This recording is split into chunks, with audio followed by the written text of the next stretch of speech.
I've been holding back for a while now on sharing my thoughts about Chat GPT and if it's a good idea to be using it to create products, services, coaching, or even courses.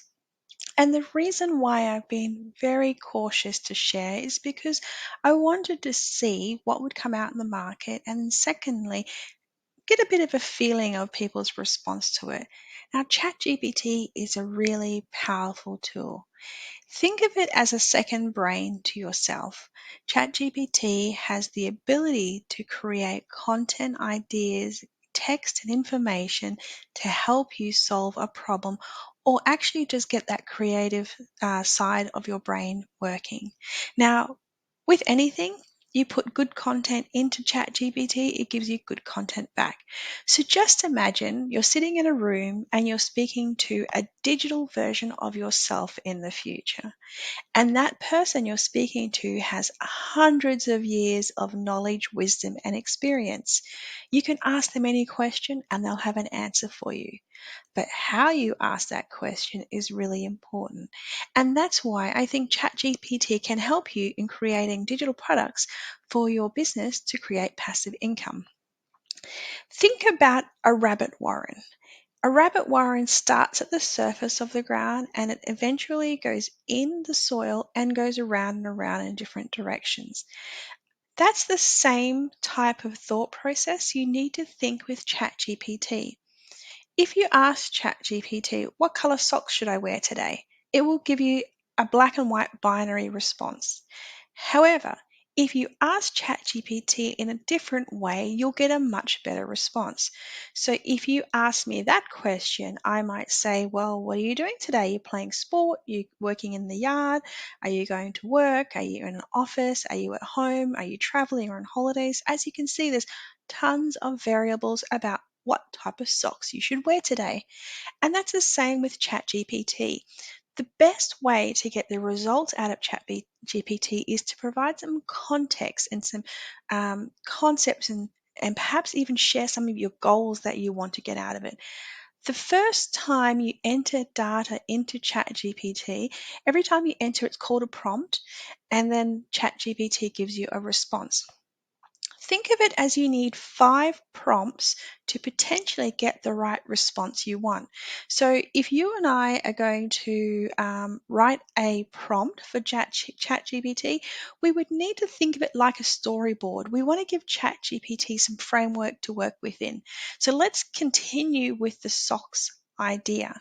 Um, Rather than asking ChatGPT, what color socks should I wear?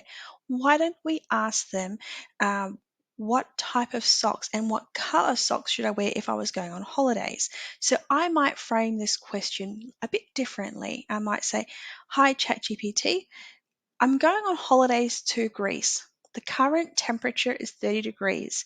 We plan to spend a lot of time hiking, and I'm wondering what are the best type of socks should I take for my trip? Now, ChatGPT is going to pick a number of data points from that when it does its internal quick research and turnaround. And it's going to look at things like who you are, where you're going, the temperature, the climate, and what you're doing. The things that we didn't include in those prompts are your age. You could be in a toddler, a young teenager, or an adult, or an old person. There's still some variables there. So ChatGPT might come back and say, look, when you go to Greece and you want to go hiking, the best type of socks are cotton socks.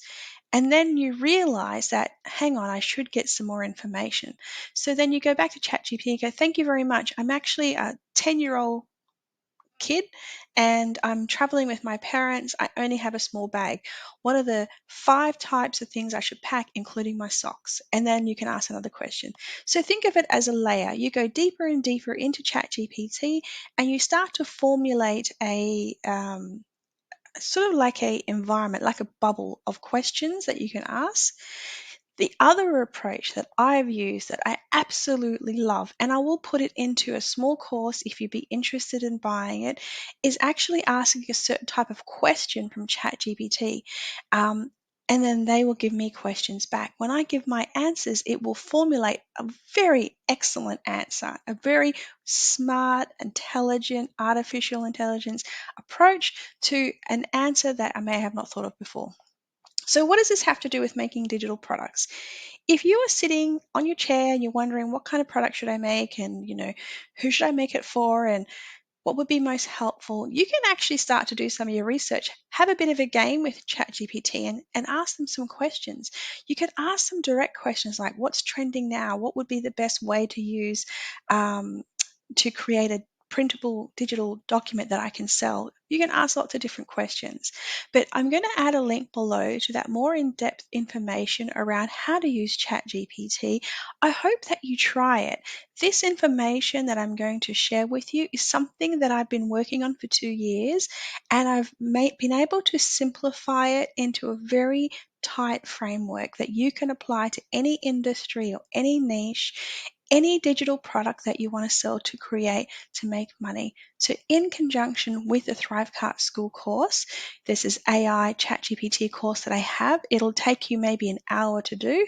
You can have a play along and interact with ChatGPT and come up with some creative, new and interesting ideas for your digital products to make money online. Don't be afraid of technology and AI. It's there to make our life easier. Think of it as the most reliable, easygoing personal assistant you ever had that never asks you for anything other than wants to help you. I mean, that's a winner. And ChatGPT can't take our jobs away, because at the end of the day, the information we receive from ChatGPT still needs to be verified, and it still needs to be ascertained whether it's accurate and relevant to the topic that you're talking about. Okay, let's get going.